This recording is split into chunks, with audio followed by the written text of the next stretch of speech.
16টি বছর পার হয়ে গেল।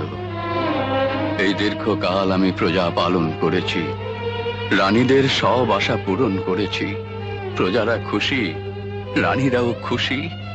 শুধু আমার মনে প্রাণে কোনো খুশি নেই, মুখে কোনো হাসি নেই। আমার মুখে কোনো হাসি নেই মহারাজ।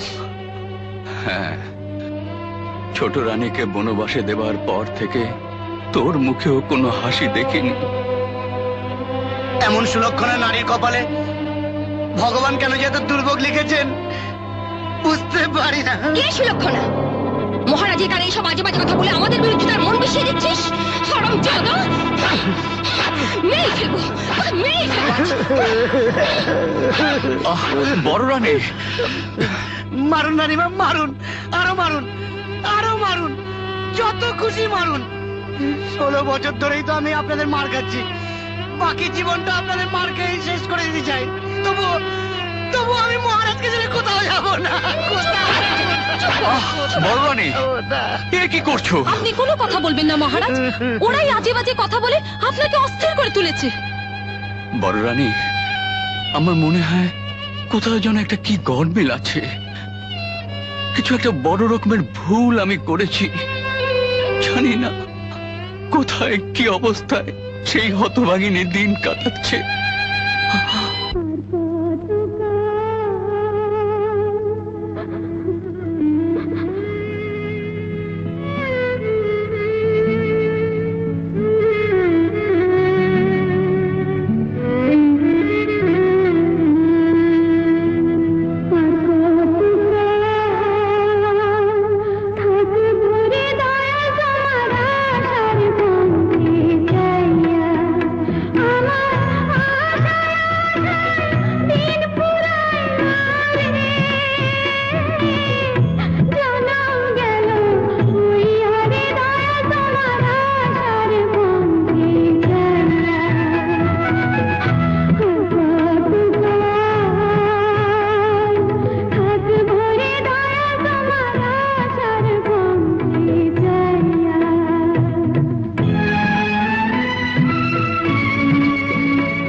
বাবা আনছি বাবা আনছি।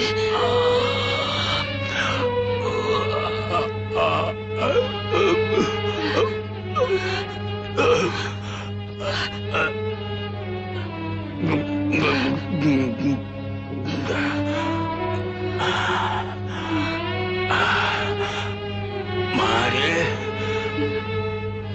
আমার বোধ হয় তোকে ছেড়ে চলে যাবার সময় হলো। না বাবা, এসব তুমি কি বলছো বাবা? তুমি চলে গেলে আমার কি হবে বাবা? বলেছি তো মা, যার কেউ নেই তার ভগবান আছেন। তোকে তোকে ভগবানের হাতেই সঁপে বাবা বাবা বাবা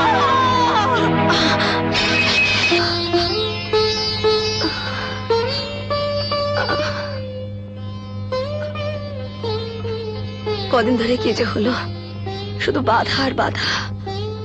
আমার সই কি তাহলে নতুন কোনো বিপদে পড়েছে? সই, তোর পারুল এখন অনেক বড় হয়েছে রে, ওকে সব কথা খুলে বলা দরকার, সব কথা খুলে বলতে হবে। আজ ওকে আমি সব কথা খুলে বলবো।